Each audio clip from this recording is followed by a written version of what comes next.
YouTube, what's good, guys? It's your boy T, and I'm back again with another video from Fantasy Good Sports, guys. And today's video is going to be on 5 running backs that I'm fading at their ADP. Now, listen, guys, I usually don't fade running backs, especially at the right ADP, because anybody could be good and win a week for you any point in time of the fantasy football season. So just saying to fade a guy completely is kind of disingenuous to fantasy.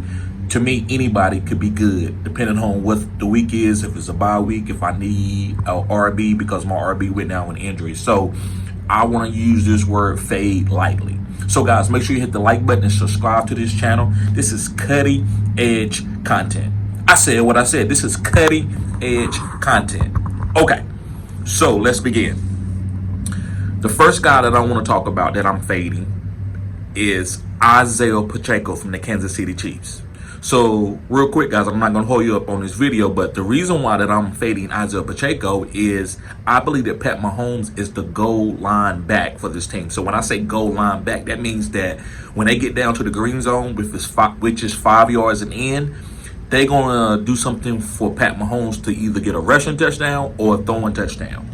And I don't, excuse me, and I don't believe that Isiah Pacheco is going to get the opportunities that the running backs that we want to draft in the third round get. Now, he is a third round ADP guy this year. Last year, he was going in the 5th round, 6th round, and that was great ADP for his value, even though he wasn't a goal line back, that I would say, right?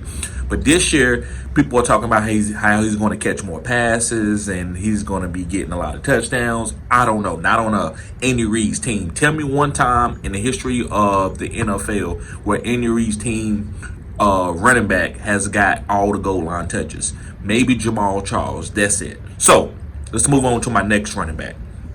My next running back is going to be Zach Moss from the Cincinnati Bengals.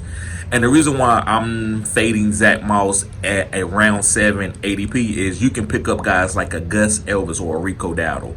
So why would I pick up Zach Moss when he has an explosive running back who catches a lot of passes named Chase Brown? Excuse me, coming off lunch.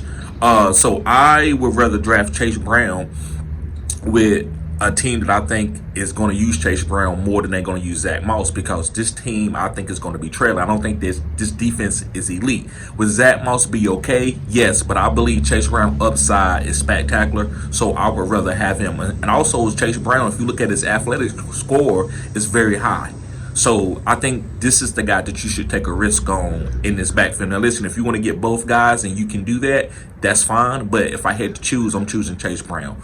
Moving on to my third guy, and my third guy is going to be Zeke Elliott. Yes, Ezekiel Elliott from the Dallas Cowboys.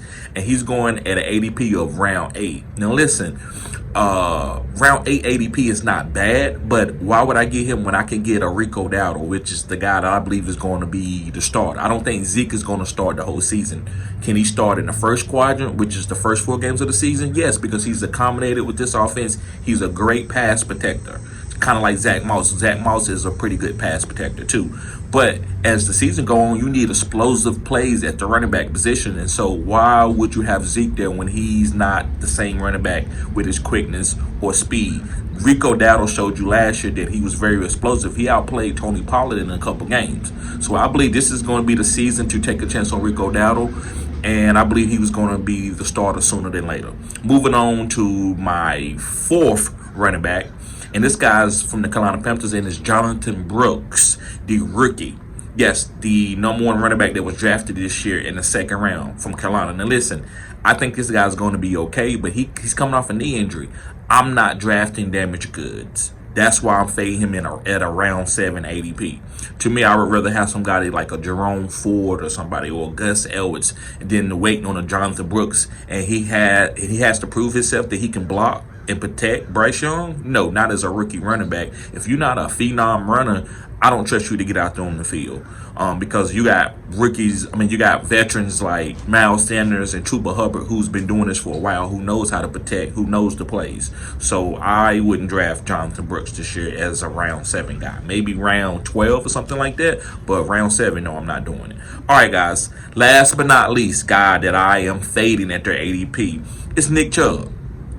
And I get it. Round 7 for Nick Chubb is great value in case he ends up being Nick Chubb. Maybe even, let's say, 75% of Nick Chubb. I don't believe he's going to be that. Coming off that terrible knee injury, I would rather just go and get the backup guy, which is Jerome Ford, going around the same ADP.